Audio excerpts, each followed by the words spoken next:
de ce nom. Tu dois être à la hauteur pour acclamer cet agneau immolé, pour acclamer Jésus-Christ, le roi des rois. Alléluia. Alléluia. Voilà. Aujourd'hui, c'est... Amen. C'est le premier culte séparé. Après que les autres ont déjà fait 2 ans. C'est pour cela que la dirigeante a expliqué que vraiment, on doit être dans la joie. Ce culte, on doit lui donner un nom, c'est un culte de victoire. Un culte de victoire. Donc, vraiment, on désespérait. On a dit, voilà, tous les cultes sont passés. Le dernier culte de l'année, c'était le 24 septembre. Donc, on n'a pas encore fait le culte séparé cette année. Mais notre Dieu a regardé dans nos cœurs. A vu comment ça mijote là-bas. Et puis, il a suscité. Il a parlé à son serviteur. Et il nous a donné cette journée. Nous devons vraiment bénir le Seigneur. Nous devons bénir le Seigneur. Et quand Dieu dit de se tenir à la brèche et de prier, depuis le 8 août, je crois,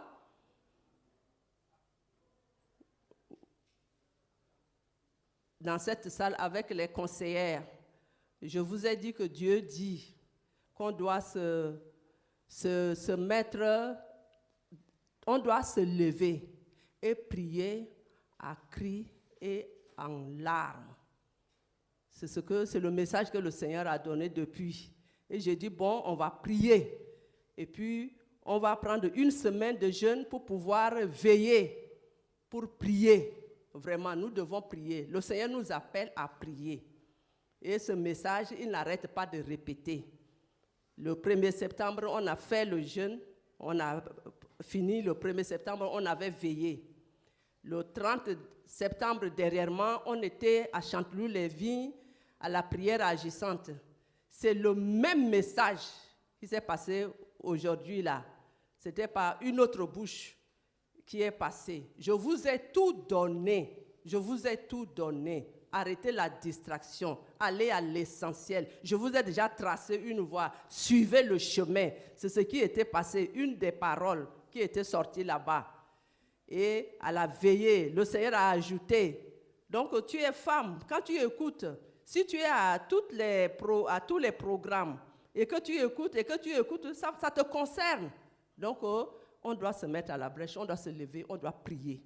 On doit prier. Quand on dit qu'il y a prière, quand on dit qu'il y a programme, on doit nous précipiter pour y aller. Parce que quand le Seigneur est en train de dire, de prier, de se lever, de faire ceci, de faire cela, ça veut dire que lui, il voit devant ce qui est en train d'arriver.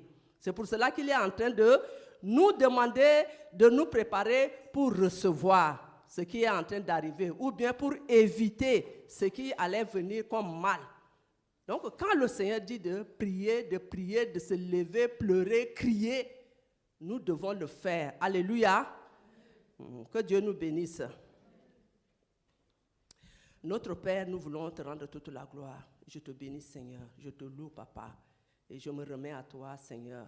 Je mets mon esprit à toi et je prie pour que, Éternel mon Dieu, tu bénisses, Éternel mon Dieu, mon entendement. Tu bénisses l'entendement de mes sœurs. Tu bénisses notre faculté d'écoute, Éternel mon Dieu. Seigneur, toi-même parle-nous, Seigneur. Ce n'est pas l'homme, ce n'est pas la chair, mais Éternel mon Dieu, que ton esprit nous parle. Mets ta parole dans nos cœurs, Papa, au nom de Jésus. Gloire et honneur à toi. Nous t'avons prié, tu nous as exaucés. Amen. Amen. Amen. Nous avons un thème.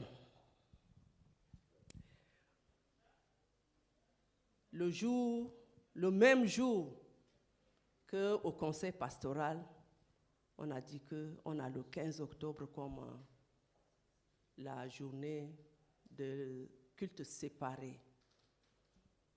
La servante de Dieu, la missionnaire de Lou, m'a appelé et puis a dit, le thème, c'est la femme, l'intime de l'Éternel Dieu. La femme, l'intime de l'Éternel Dieu. Ça ne vous dit rien?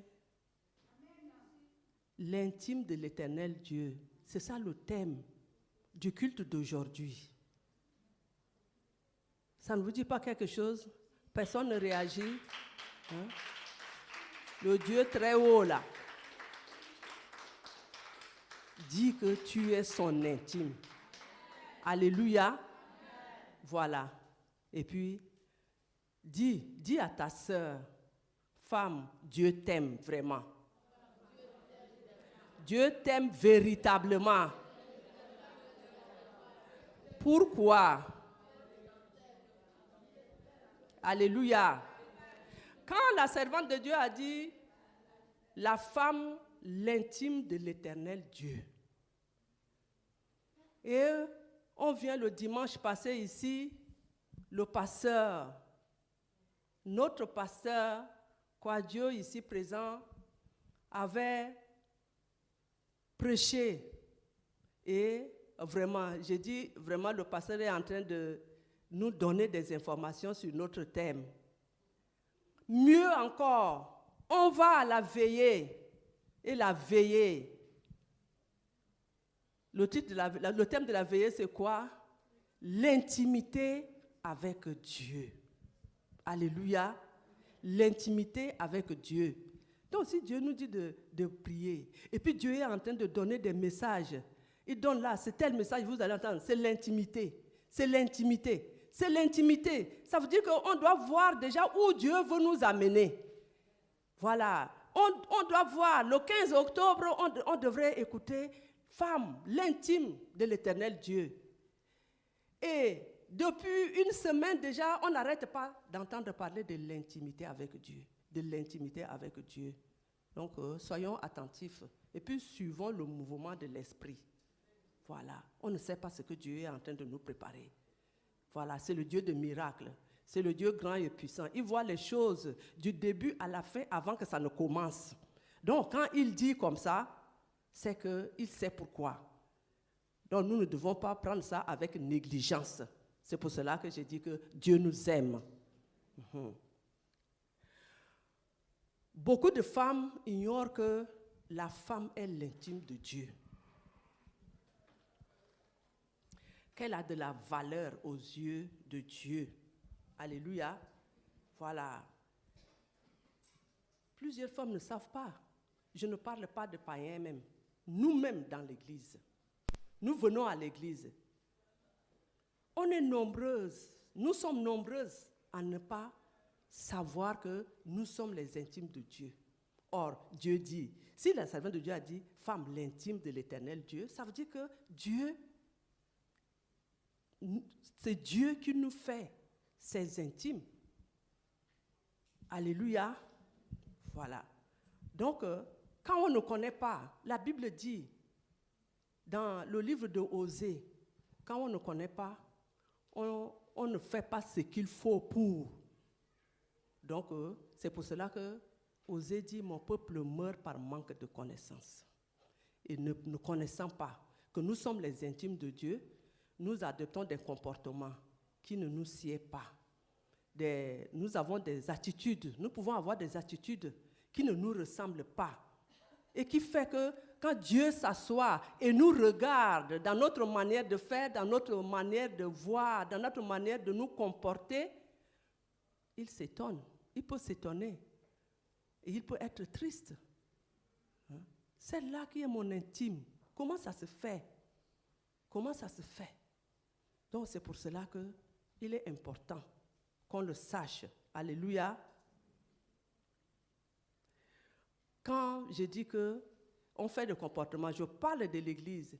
Je prends un exemple de dehors. En Afrique, déjà, à l'époque, quand les Français arrivent en Afrique, les expatriés viennent, il y en a qui viennent sans leur femme, qui viennent célibataires. Donc, ils vont épouser les femmes africaines. Et quand elle vient chez le blanc, elle commence par se décaper la peau. Elle commence par mettre de perruques. Elle commence par singer la blanche. Vous voyez, quand on ne connaît pas là, c'est double erreur. Je peux même dire triple erreur. C'est des erreurs. Et si le blanc t'a choisi, il n'est pas aveugle. Il n'est pas aveugle. Et il est chez le noir. Et il t'a vu, il t'a choisi. Donc c'est parce qu'il aime cette couleur noire. C'est pour cela qu'il va t'épouser. Maintenant, toi, tu viens, tu veux dire que tu veux t'approcher de lui. Tu veux que ta peau soit proche de sa peau à lui. Voilà. Et tu ne sais pas ce qui peut se passer dans son cœur. Si plus tard, il t'abandonne, tu vas t'étonner.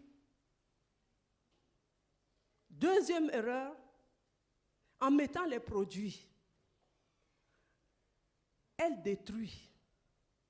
Elle détruit ce que le gars aime en elle. C'est pour cela que je dis, il peut l'abandonner. Plus tard, il peut l'abandonner. Ce que j'aimais en toi, je ne l'ai plus. Voilà. Les femmes africaines se tressaient bien, leurs cheveux naturels, et elles étaient belles. Elles étaient belles. Et c'est comme ça que le gars a vu. Le gars est parti te prendre. Maintenant, tu viens, tu abandonnes tout ça et tu veux devenir autre chose. Troisième faute. Quand elle te détruit la peau, ça veut dire qu'elle est en train de corriger Dieu. Quand elle met la perruque, ou bien elle va faire des greffages, quand ils ont beaucoup d'argent, maintenant, les gens qui ont beaucoup d'argent, ils font des greffes carrément. Des greffes pour avoir des cheveux lisses en tout temps.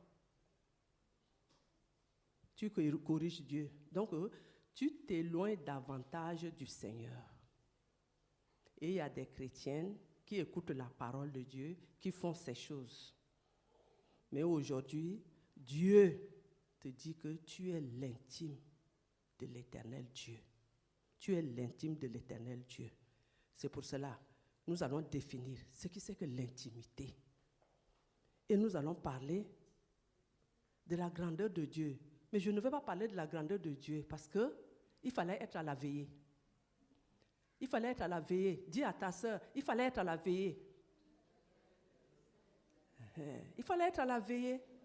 En long et en large, le pasteur a décortiqué la grandeur du Seigneur. La grandeur du Seigneur. La seule chose que je vais le dire au moment venu, c'est l'exemple que le pasteur a donné ici sur les footballeurs. Dieu, il a dit, il a vaincu le monde. Quand Dieu a dit qu'il a vaincu le monde, c'est qu'il a vaincu le monde. Toi maintenant, enfant de Dieu, tous les problèmes qui t'arrivent, toutes les épreuves ou les attaques, les maladies, les choses, comprends et réalise que tout ça là, Dieu a déjà vaincu. C'est dans cette position que tu vas dire que, ah, mais ça là, Dieu a déjà vaincu, je ne suis pas dedans, donc maladie, quitte, libère mon corps. Oui. C'est là, tu ne peux que exercer ta foi, parce que notre Dieu est tout puissant, et ce qu'il a dit, il fait. Donc, nous devons nous en tenir à ça. Alléluia. Donc, l'intimité, on a besoin de savoir, l'intimité, ça veut dire quoi? L'intimité, le premier sens, caractère intime et profond. Ce qui est intérieur et secret. Donc on dit dans l'intimité de la conscience. Dans l'intimité de la conscience. Ce qui est intime. Ce qui est caché. Et puis maintenant, deuxième sens, on parle de liaison. Liaison intime.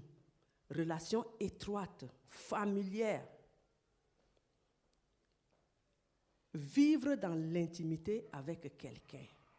Ça veut dire qu'on vit, par exemple, les époux vivent dans l'intimité. Les époux vivent dans l'intimité. Alléluia. Ça veut dire que union, l'intimité.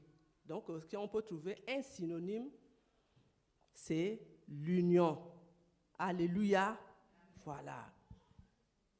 Amitié, camaraderie, familiarité, secret, l'amitié,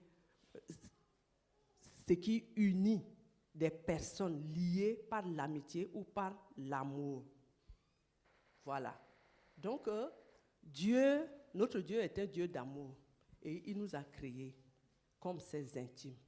Dans cet amour, nous sommes les intimes de Dieu. Et Dieu sait ce que c'est que l'amour, sait ce que c'est que aimer. Parce que ce Dieu, il sait quel est le prix qu'il a payé pour qu'aujourd'hui, toi et moi, nous puissions venir dans la maison de Dieu. Nous puissions nous lever et comprendre certaines choses que certains de nos parents ne comprennent pas, certains de nos sœurs ne comprennent pas.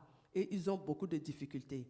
Ils ont beaucoup de problèmes dehors là-bas. Mais nous, toi et moi, nous savons. Et nous savons quel est le prix. Le Seigneur s'est livré. Jean 3, 16 dit, « Car il a tant aimé le monde qu'il a donné son Fils, afin que quiconque croit en lui ne périsse point, mais qu'il ait la vie éternelle. » Donc Dieu sait ce que c'est que l'amour. Donc, si Dieu dit que tu es son intime, tu dois tout mettre en œuvre pour voir de près cela et t'adopter, t'accommoder pour suivre la voie du Seigneur selon ce qu'il dit. Parce que la femme qui est en train de se décortiquer, en train de se plier en quatre, en train de se décaper, en train de détruire sa peau, en train de détruire le cuir chevelu pour plaire à l'homme. Pour plaire à l'homme. C'est dans ça que je vais prendre un exemple de l'homme, de l'amour de l'homme, pour qu'on puisse faire la comparaison avec l'amour de Dieu. On va prendre un exemple dans la Bible.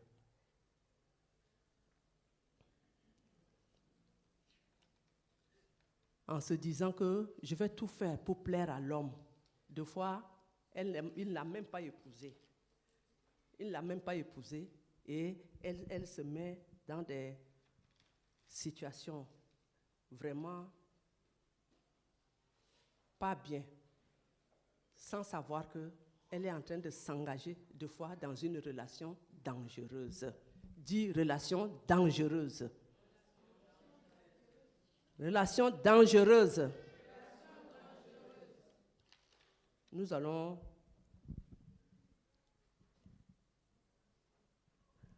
voir. Donc, avant de voir relation dangereuse, j'ai parlé déjà de Dieu. La grandeur de Dieu, le pasteur en avait parlé suffisamment.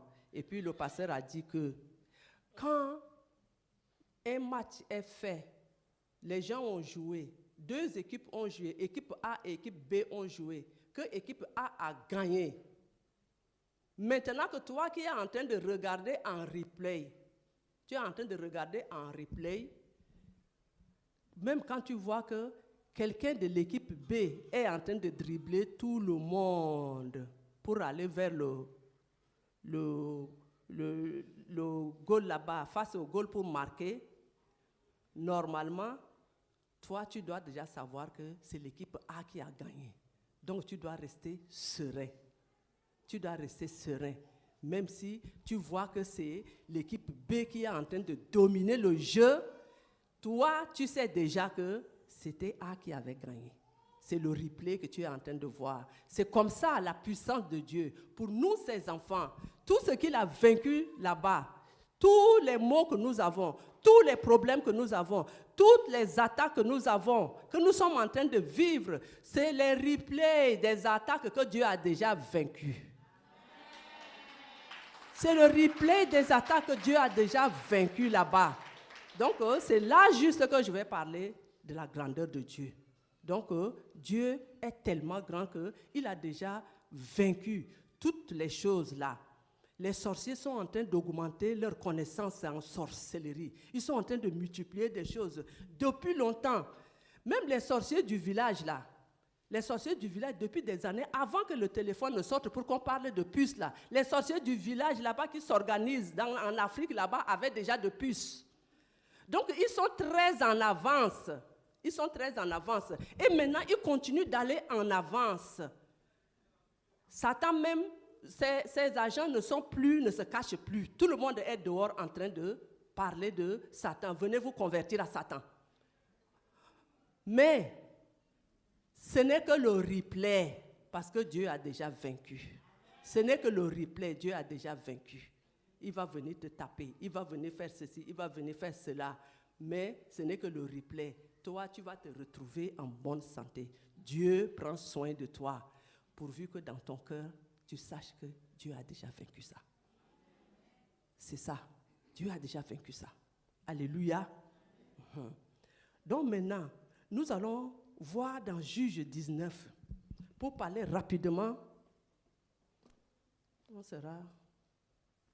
On va parler rapidement de la relation dangereuse que la femme, quand elle trouve le monsieur, même qui n'est pas son mari, comment elle est en train de tout faire pour le monsieur. Juge 19.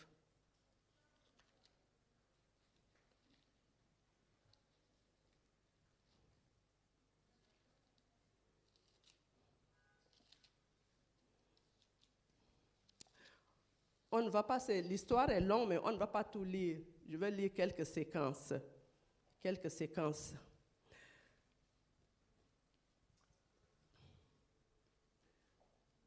Le verset 1 dit, « Dans ce temps où il n'y avait point de roi en Israël, un lévite, c'est pas... Qui est lévite en Israël? Qui est lévite? Les Lévites, ce sont les gardiens du temple. C'est eux qui s'occupaient de l'arche. Voilà, c'est eux qui avaient le droit de toucher à l'arche. Voilà. Et là, on dit, un Lévite qui séjournait à l'extrémité de la montagne d'Éphraïm prit pour concubine une femme de Bethléem de Juda. Nous allons au verset 14. Ils continuèrent à marcher, donc le Lévite et sa concubine. Ils continuèrent à marcher et le soleil se coucha quand il fut près de Gibéa qui appartient à Benjamin. Ils sont arrivés à Gibéa de Benjamin.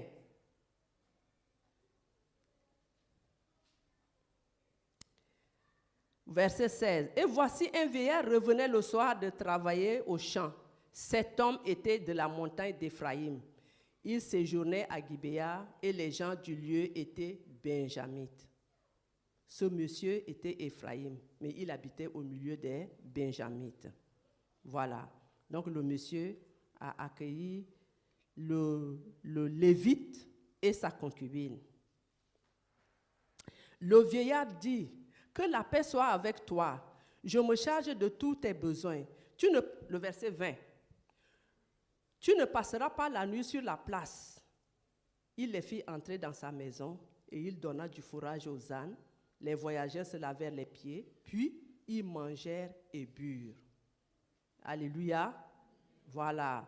Pendant qu'ils étaient à se réjouir, voici les hommes de la ville, gens pervers, entourèrent la maison, frappèrent à la porte et dirent au vieillard, « Maître de la maison, fais sortir l'homme qui est entré chez toi pour que nous le connaissions. »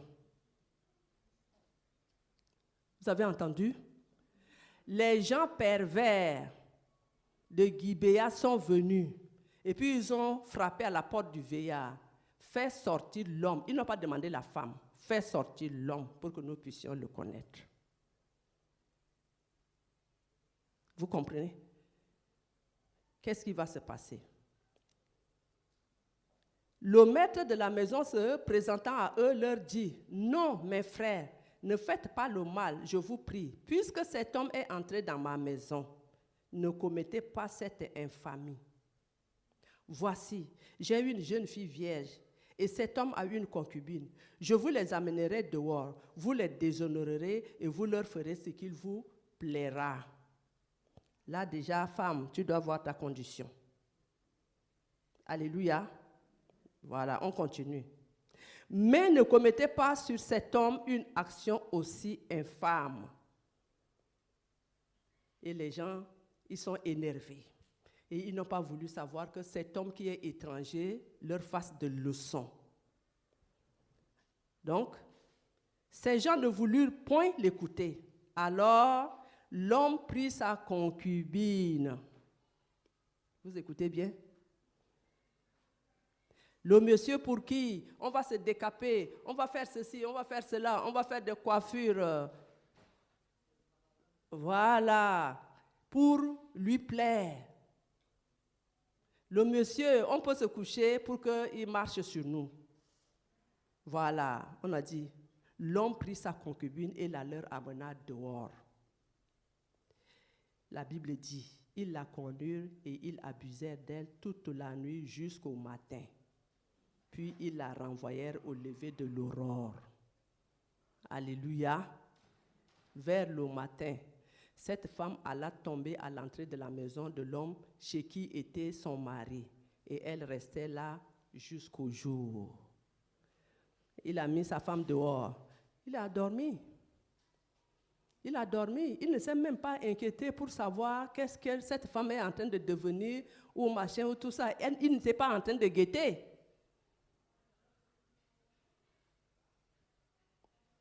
Est-ce que la femme, si son mari, même si c'est celui-là qui est en train de le battre et tout ça, c'est pour cela que le pasteur en disant l'autre jour que la femme n'a pas de problème d'amour, parce que Dieu ne lui a pas demandé d'aimer.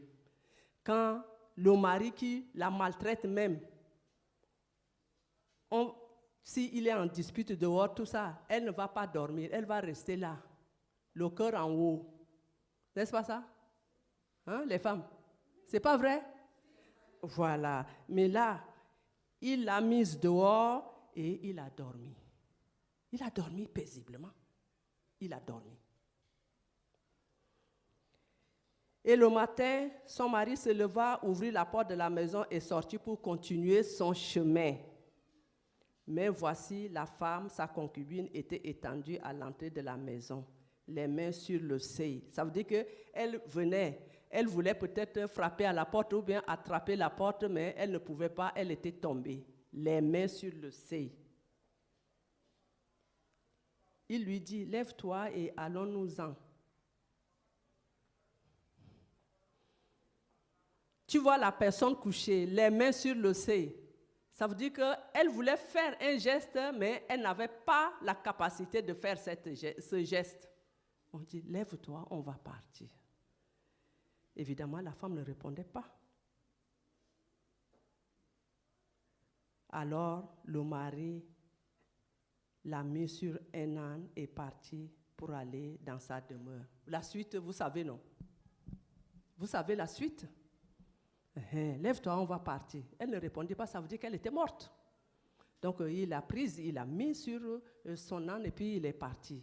Et puis il a découpé son corps en 12 morceaux et il l'a envoyé dans toutes les tribus. Chaque tribu d'Israël a reçu un morceau, un morceau, un morceau. Voilà, si tu ne connais pas l'histoire, je dis c'est ça. Et puis ça a été un début de guerre où tout Israël se sont rassemblés contre Benjamin pour anéantir Benjamin. Vous voyez, l'homme, c'est ça l'amour de l'homme. Quand la femme va dire que je veux plaire à celui-là, je vais la voir, et puis elle va aller s'acheter ceci, elle va aller faire cela, elle va faire ceci, elle va faire cela, elle va se décaper, elle va faire des choses extravagantes, plus chères, tout. Elle va aller voir les marabouts, elle va aller faire ceci pour pouvoir gagné cet homme. Gloire à Jésus. Gloire à Jésus. Voilà l'amour, l'exemple de l'amour de l'homme. Et quand tu ne fais pas bien, et quand tu n'es pas au courant que tu es l'intime de Dieu, tu peux tomber dans des pièges comme ça, dans des relations dangereuses. Dangereuses. Et comme ça, plusieurs hommes ont couché avec toi. et puis tu es morte. Donc tu es partie en enfer. Tu as perdu ta vie, tu as perdu l'enfer, tu as perdu le ciel aussi. Alléluia. Donc, nous devons comprendre combien vraiment l'intimité avec Dieu. Nous devons voir, essayer de voir et réfléchir pour voir la hauteur, la grandeur de cette intimité avec Dieu. Cette intimité que Dieu t'apporte, tu devrais examiner, tu devrais prendre ça au sérieux, tu devrais y réfléchir. Alléluia. Pourquoi? Pourquoi dit-on que la femme est l'intime de l'Éternel Dieu? D'abord, la femme est créée à partir de la chair de l'homme. Alléluia. Dieu a pris la boue pour créer l'homme, homme, Adam. Et maintenant, pour la femme, Dieu a fait dormir l'homme pour enlever un de ses os pour pouvoir créer la femme. Ceux qui font l'étude dessus, on parle de quel côté? Du côté du cœur, ceci, cela, ceci, cela. Bon, aujourd'hui, nous sommes dans l'intimité. On laisse ça. Donc, ça veut dire que la femme est créée à partir de matière supérieure. Ce n'est pas la boue qu'on a pris pour te fabriquer. Femme, voilà, même si l'homme est à l'origine la boue, mais nous, c'est la matière qui est déjà tamisée, qui est déjà purifiée, qui est déjà vraiment, si on peut dire, sanctifiée. C'est ça qu'on a pris pour nous créer. Vrai ou faux? Voilà. Dis que tu n'es pas n'importe qui. Dis à ta sœur, tu n'es pas n'importe qui.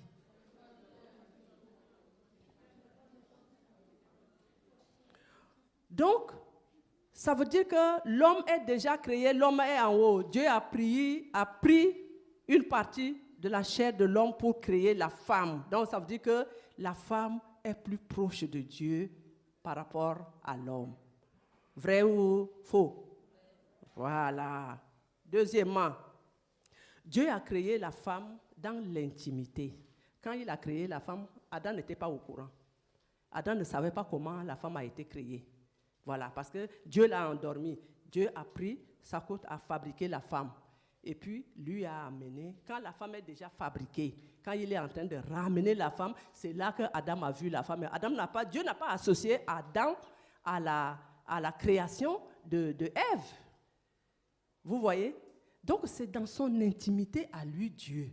Donc, ça veut dire que la femme a une position intime par rapport à l'homme, vis-à-vis de Dieu. Vous voyez? Vis-à-vis de Dieu. Voilà pourquoi nous ne devons pas nous négliger. Nous ne devons pas nous négliger. Voilà. Même si à l'église, c'est les femmes qui sont nombreuses, ainsi de suite, regardez ces choses. Dieu sait ce qu'il fait. Donc, on ne doit pas se négliger. Nous sommes les intimes de Dieu. Troisièmement, Dieu a créé la femme avec 2 poches. Papa Dion dit toujours 2 entrailles. Et il amène le mot anglais qui dit woman. Woman, ça veut dire 2 ventres en anglais. Toujours, quand il parle de la femme, il dit toujours ça. Il nous a donné 2 entrailles. Il y a l'appareil digestif pour manger. L'homme a ça aussi. Mais en plus de l'appareil digestif que l'homme a, la femme a l'appareil de reproduction. Alléluia. Voilà, à l'appareil de reproduction. Pourquoi? Pour procréer. Dieu ne va pas tous les jours fabriquer une personne. Demain, il va fabriquer une fille. Après-demain, il va fabriquer un garçon. Et puis, il va prendre la boue, fabriquer un garçon. Et puis, le lendemain, il va dire, bon, viens, tu dors, je vais prendre pour fabriquer ta femme. Dieu pouvait faire ça, non? Il est Dieu. Mais non, il a créé un intime. Il a créé son intime.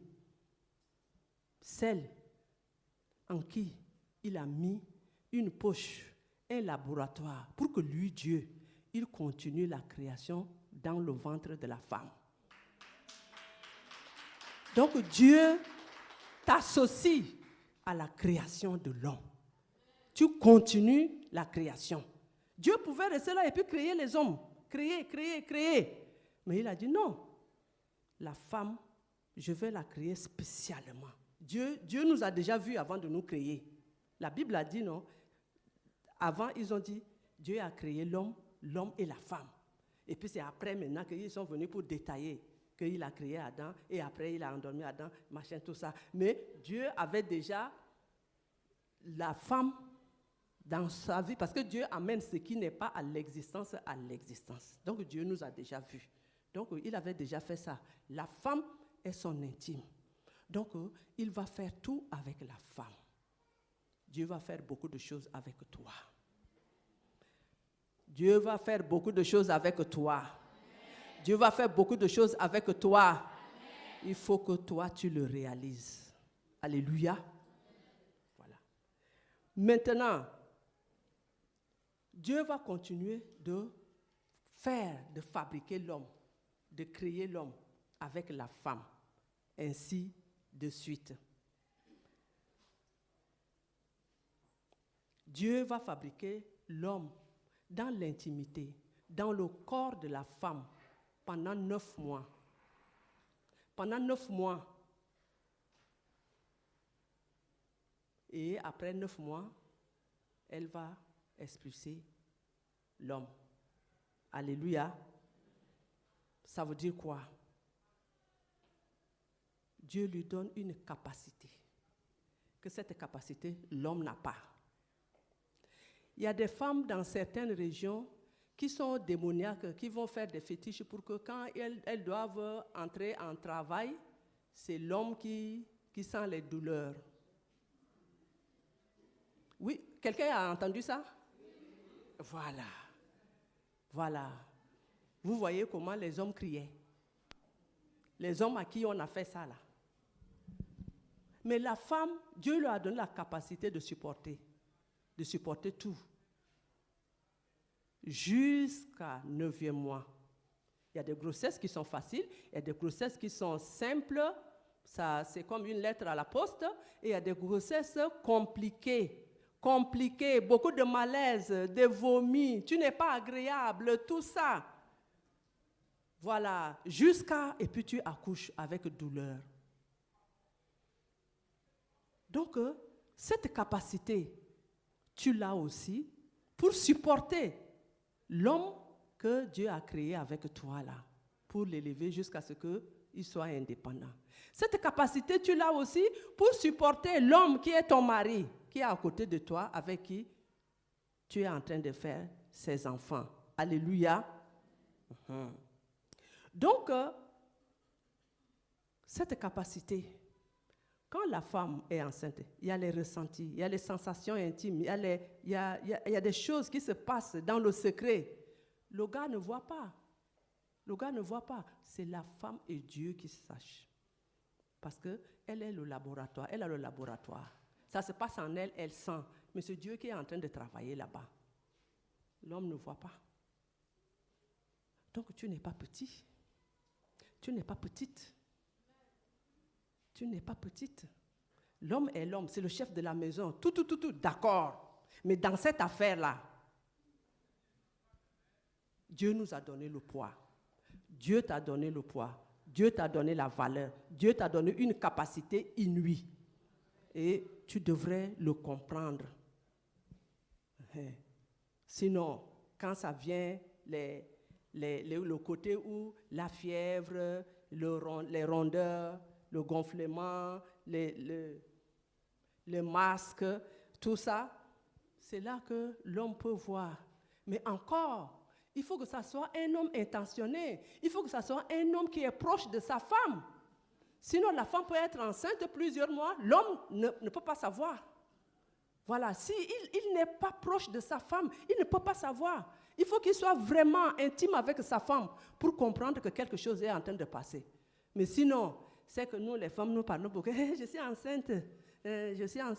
Ah, je n'ai pas vu mes règles. C'est ça. Nous allons prendre la bouche pour lui dire. Mais autrement, si on le laisse, on le teste là, il peut rester là plusieurs mois sans savoir. C'est entre Dieu et nous. Vous voyez? Donc, vous voyez combien vous êtes importante, combien la femme est importante. Dieu a dit, ne te sous-estime pas. Ne te sous-estime pas. Parce que Dieu a mis une capacité sans pareil en toi, en la femme.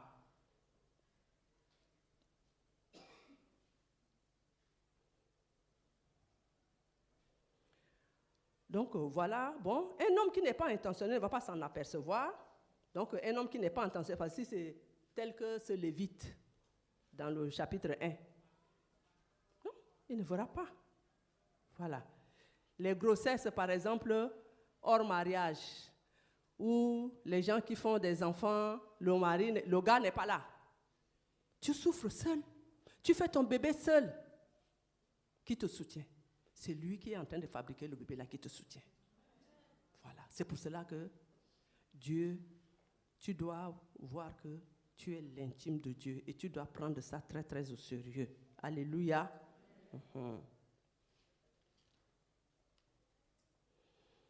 Et cette capacité, Dieu nous a donné aussi pour gérer tous les problèmes de la maison, les problèmes de foyer, de famille et tout ça. La femme a cette capacité pour gérer. Et surtout, si elle se rend compte qu'elle est l'intime de Dieu, vraiment, son pouvoir serait étendu. Alléluia.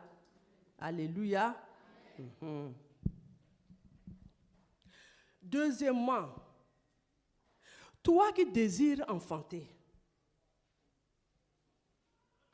aujourd'hui, tu vas parler à Dieu. Seigneur, j'ai une révélation. Tu m'as donné une révélation. Tu as donné 2 poches. La poche de manger, là, ça y est, j'ai assez mangé.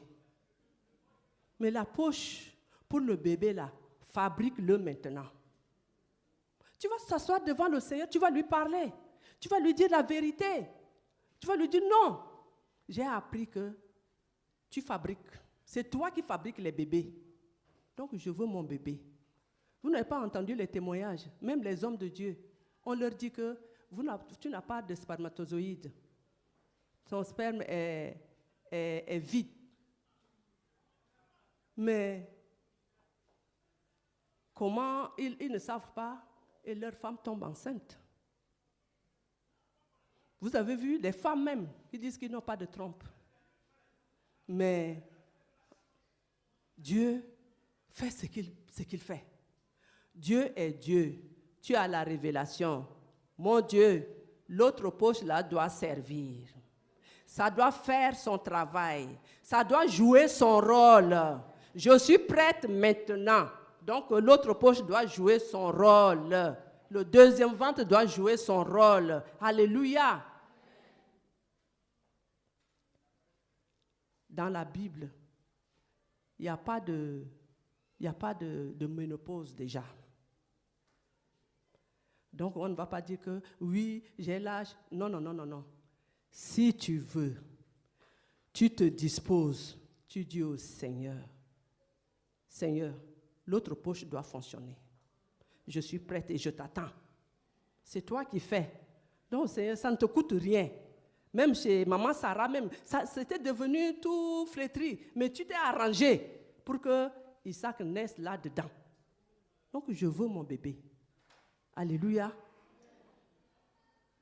Il faut prier. Tu as la révélation. Il faut prier. Il faut insister devant le Seigneur. Même la stérilité secondaire, il n'y a pas dans la Bible. Pas de ménopause dans la Bible. Règle ou pas, tu dis à Dieu, Seigneur, je veux mon bébé. Je veux mon bébé, c'est tout. Il va s'arranger. Il va s'arranger. Les règles, c'est lui. C'est lui qui a établi tout ça. Donc, il va s'arranger. Parce que la Bible dit que c'est lui qui tisse dans les entrailles. Psaume 139. Donc, il va tisser, il va se débrouiller. Et il va faire. Alléluia. Donc, saisis cette révélation pour toi.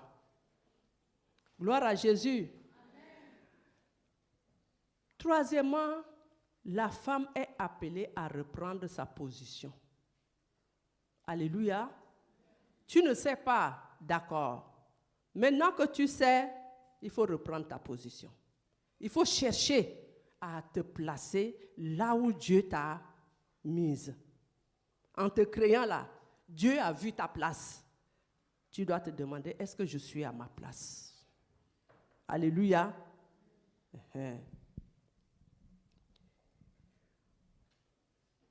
Il faut être sérieuse et puis avoir le cœur tout entier à Dieu. 1 Roi 8, 61. 2 Chroniques 16, 9a. Il faut chercher à avoir l'intérêt de l'intimité avec Dieu. Il faut avoir le cœur tout entier à Dieu. Il faut se soumettre à Dieu, avoir le cœur tout entier à Dieu. Notez, et puis vous allez lire. Ce sont les versets qui disent que avoir le cœur tout entier à Dieu. On va lire dans 2 Chroniques 16.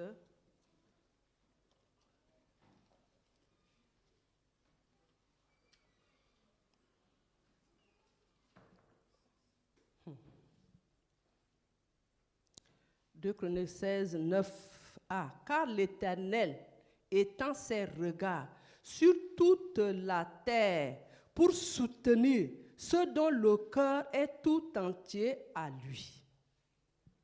De là-haut, là, il regarde sur toute la terre, des milliards et des milliards de gens.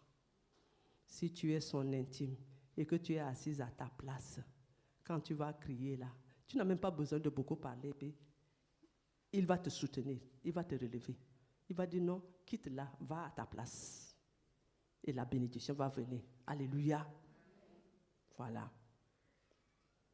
Être soumise à Dieu et consulter Dieu dans les petits et les gros problèmes. Alléluia. En toutes choses. Ça veut dire que Dieu est à la première place. Point. En toutes choses, on doit consulter Dieu. Anne, son mari lui dit, est-ce que je n'ai pas plus que 10 enfants? Pourquoi tu es là à pleurer, ne pas manger, parce que tu n'as pas d'enfants?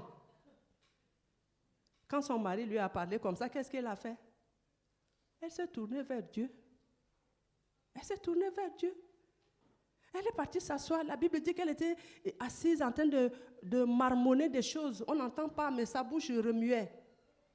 Au point que le sacrificateur croyait que c'est une femme qui a bu et qui était en train de cuver son vin. Vous avez compris? On doit se tourner à Dieu pour des petits problèmes ou pour des gros problèmes. Seul recours, c'est Dieu. Dieu est à la première place. Esther, voilà. Quand il a dit non, le roi, si il ne te désire pas, il ne te fait pas venir et que tu sors, s'il ne tend pas son sceptre, tu es un homme mort. Je ne peux pas aller chez le roi comme ça. Son oncle a dit, qui sait si c'est pour des jours comme ça que tu es là-bas? Tout de suite, elle a réfléchi. Ah, on va se tourner vers Dieu. Bon, gêné. Ça veut dire quoi? On se tourne vers Dieu, on crie à Dieu. Et ils sont tournés vers Dieu, ils ont crié, elles ont crié. Et quand elle a mis pied par terre, c'est comme si le cœur du roi a fait boum. C'est comme s'il avait oublié sa femme. Et quand il a vu, hé, tu es là? Qu'est-ce que tu veux? Viens. Vous voyez, il faut se tourner vers Dieu. En toutes choses, on se tourne vers Dieu. Et on reste tranquille. Parce que ce qui est en train d'arriver là, Dieu a déjà vaincu il y a longtemps. Donc c'est quand toi, tu vas réaliser que Dieu a vaincu et que tu vas garder ton calme pour pouvoir parler à Dieu, c'est là que Dieu va réagir. Mais quand ça arrive, tu oublies Dieu. Tu oublies que Dieu a déjà combattu pour toi et que tu es dans tous les états. Tu t'agites, tu pleures, tu sautes, tu montes, tu descends. Mais toi-même, tu es vaincu dedans. Alléluia. Voilà. Maintenant, se tourner systématiquement vers Dieu. Google, c'est Google qui a dit, ce n'est même pas dans la Bible, ce n'est même pas un lexique biblique. Google a dit que Dieu doit être à la première place. Ni pas à la deuxième, ni au troisième. Dieu doit être à la première place. Voilà. Donc, moindre chose, Avant que le mari ne sache, quand Dieu est en train de préparer là, tu dois écouter, tu dois bénir le Seigneur, tu dois dire, ah, voilà. Et quand tu es bien sûr que Dieu est en train de travailler, là, tu vas parler à ton mari. C'est Dieu qui est à la première place. Alléluia. Aimer et faire la volonté de Dieu. À l'instar de Ruth, à l'instar de Déborah. On va continuer. Rester attaché à Dieu par l'adoration et la méditation de la parole. Rester attaché à Dieu par l'adoration et la méditation de la parole. Là-dessus, je vais parler de Marie et Marthe. Marie et Marthe, c'est des vraies adoratrices de Jésus-Christ. C'est des vraies adoratrices, c'est des vraies adoratrices de Jésus-Christ. Elles suivent Jésus avec adoration. Leur frère était malade. On a envoyé dire à Jésus, Jésus n'est pas venu. 4 jours, Lazare est mort, on l'a enterré. C'est 4 jours après que Jésus est venu. Mais est-ce que c'est écrit quelque part que Marthe et Marie s'étaient mises à insulter Jésus? C'est écrit quelque part qu'elles étaient fâchées? Oui. Jésus qui aimait tant Lazare. Hein? Est-ce qu'elles s'étaient roulées par terre qu'on ne pouvait pas enterrer leur frère parce que Jésus n'était pas venu? Elles n'ont pas fait ça. Elles ont laissé les rites mortuaires se faire. 4 jours après, Jésus est venu. Mais Jésus est venu, quand ils ont entendu que Jésus est à la porte, ils ont couru. Oh Seigneur, si tu avais été là, c'est l'adoration. C'est avec l'adoration. C'est qui était venu avant? Elle a dit la même chose. La deuxième qui est venue a dit la même chose. Il est toujours leur Seigneur. Il est resté à sa place. Elles ne l'ont pas déplacé. Elles n'ont pas déplacé le Seigneur de sa place. Donc, c'est important que le Seigneur soit là. Moins de choses quand on est fâché. En tout cas, le Seigneur, toi-même, tu vois bien. Et puis, pourquoi ces choses sont arrivées? En tout cas, moi, aujourd'hui, là, je ne vais pas à l'église. Ah non. Non, aujourd'hui, moi, je ne parle pas à tel. Oh, non. Dieu doit être à la première place. On ne doit pas changer Dieu de place en cas de quelque chose. Quoi qu'il en soit, on ne doit pas changer de place le Seigneur. Le Seigneur est à sa place. Le Seigneur t'a dit que j'ai vaincu le monde. Le monde dans lequel tu es, je l'ai vaincu. Quand il y a quelque chose, toujours dans l'esprit d'adoration, tu vas vers ton Dieu. Seigneur, cette situation, il faut régler.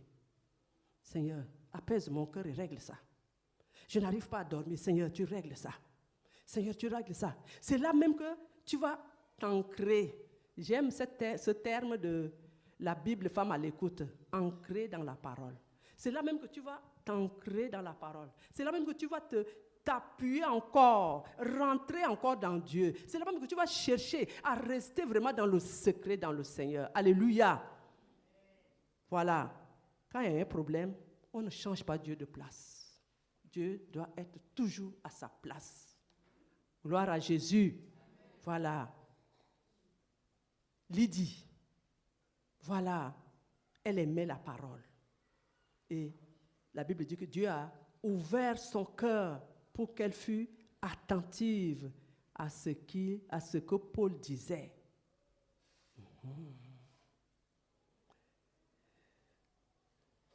Et Lydie a dit, si vous me jugez fidèle au Seigneur, entrez dans ma maison et demeurez-y. C'est l'adoration, l'amour de Dieu, l'amour de la parole. Il ne veut pas laisser Paul aller loin, il faut que Paul soit là. Comme ça, Paul est en train de parler aux visiteurs, elle entend toujours, elle continue d'écouter. Nous devons aimer la parole de Dieu. Dieu nous parle dans sa parole. Dieu nous parle dans sa parole. Gloire à Jésus. Ça, vous pouvez lire dans Acte 16, verset 14.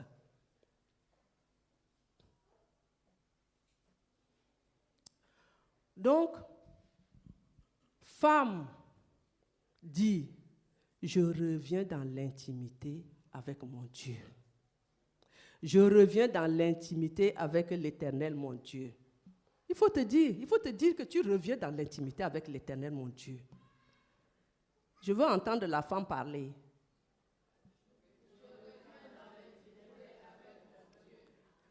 Alléluia. Donc, vous voyez l'intimité avec l'Éternel Dieu. La parole, l'écoute de la parole, l'obéissance à la parole. On peut lire dans Juge l'histoire de Déborah.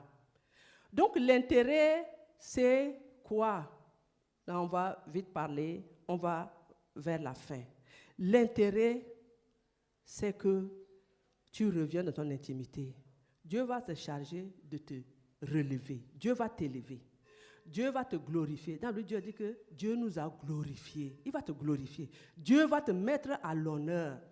Dieu va t'utiliser. Dieu va te combler. Tu trouveras ta dignité au service de l'Éternel, ton Dieu. Alléluia. Dieu veut faire de grandes choses avec toi. J'avais déjà dit et je répète encore. Femme intime de Dieu. Dieu veut faire de grandes choses avec toi. Alléluia. Demeure l'intime de Dieu. Dans Philippiens 3, 1, lui second dit, réjouissez-vous dans le Seigneur. Mais la parole de vie, je crois, où se me dit, réjouissez-vous d'être unis au Seigneur. C'est l'intimité. Réjouissez-vous dans le Seigneur. Quand on entend ça, je dis dans le Seigneur, ça veut dire que, bon, je suis en train d'adorer Dieu, donc je me réjouis à cause de tout ça. Mais quand j'ai lu dans la parole de vie, réjouissez-vous d'être unis au Seigneur. Ça veut dire que d'être unis, d'être ensemble, d'être intime avec le Seigneur. Alléluia. Donc, on doit rester unis au Seigneur. Quand on est dans l'intimité de l'Éternel Dieu, il n'y a plus de place pour des choses vaines. Plus de place. On est caché en Jésus. Plus de place pour la distraction. Plus de place pour la honte. Plus de place pour le complexe. Plus de place pour l'orgueil. Pour la timidité. Pour les faiblesses. Plus de place pour la bassesse. J'en passe. On peut lire dans Galates 5, 19 pour voir ces choses. Ces choses qui n'ont plus de place. On n'a plus de place avec ces choses. On note Galates 5, 19 que on pourra lire à la maison. Femme, contrairement à ce que les gens disent, tu n'es pas maudite. Par rapport à l'histoire de Jardin d'Éden. Les gens disent que c'est parce que Dieu a dit que tu vas accoucher avec douleur là. Certaines personnes disent qu'on est maudit. Mais Papa Dieu était venu nous prêcher ici, il dit qu'on n'est pas maudite. C'est à cause de notre position d'intimité. Dieu nous a mis en haut. Il nous a fait confiance. Et on a bafoué la confiance de Dieu. Donc Dieu nous a punis un peu. C'est ça, non? Dieu nous a punis. Parce qu'il a confiance en nous. Quand tu es là, un enfant du voisin vient t'insulter. Bon, ça ne va pas te faire beaucoup mal. Mais l'enfant de tes entrailles se lève, t'insulte. Comment tu vas faire? Ça va te faire très très mal. La personne en qui tu as confiance, que tu as placée vraiment dans ton intimité, se lève pour te bafouer. Ça fait mal. Donc Dieu a mal. Dieu a eu mal. Parce qu'il dit, mais je l'ai créée au-dessus de l'homme. Je l'ai créée pour qu'elle soit vraiment attachée à moi. Elle doit m'écouter. Mais comment ça se fait que ses oreilles sont allées écouter ailleurs? Donc Dieu est fâché. Donc il nous a punis. Mais plus tard, il nous a relevés, non? Alléluia. Il nous a relevés. Donc regagnons l'intimité de notre Seigneur. Dieu nous a cachés dans le lieu secret. Dieu nous a protégés. Dieu nous a mis dans son sein. Et maintenant, nous sommes sortis de la cachette. Nous sommes sortis de la cachette. Donc on l'a déçu. On l'a déçu. Voilà.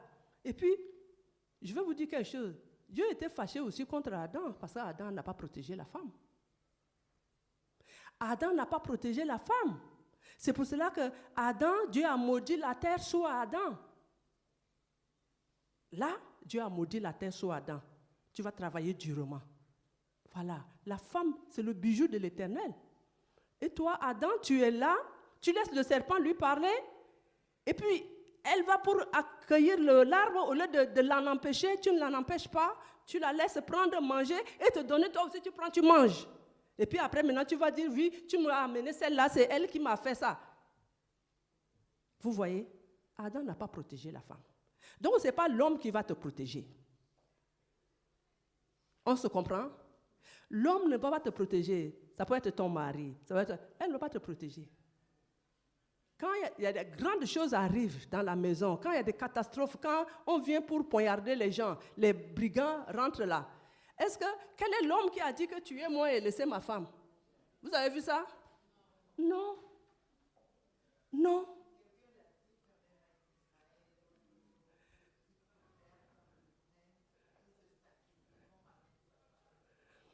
Le mari de Céline. Oui, parce qu'il y a le mari de Céline qui a disparu, et puis son mari est resté avec le bébé là.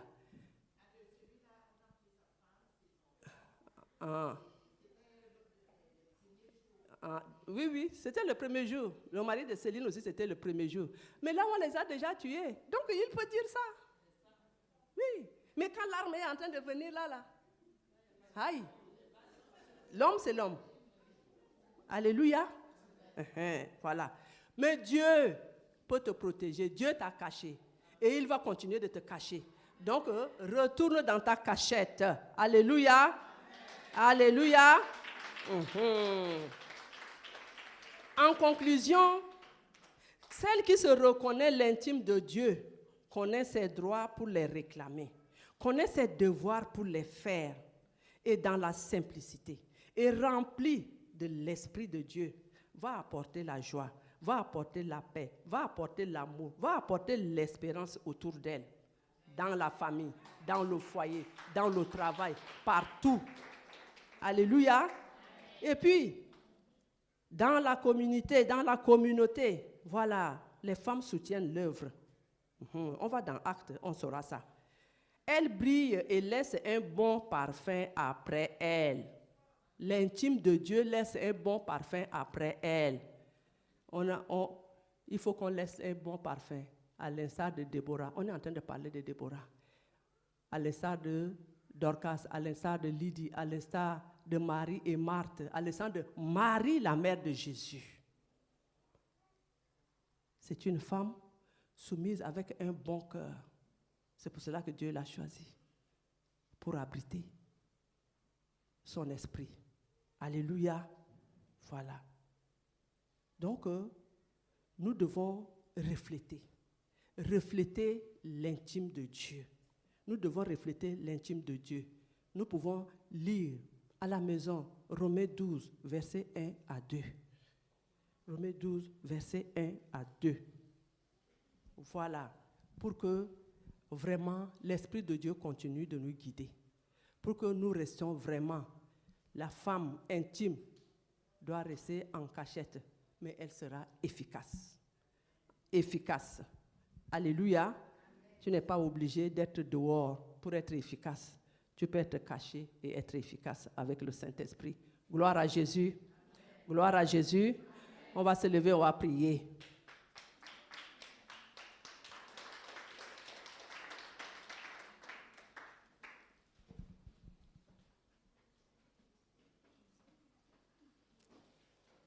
Wow.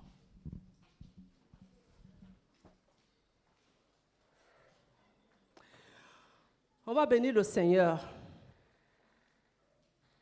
On va bénir le Seigneur. On va dire merci au Seigneur.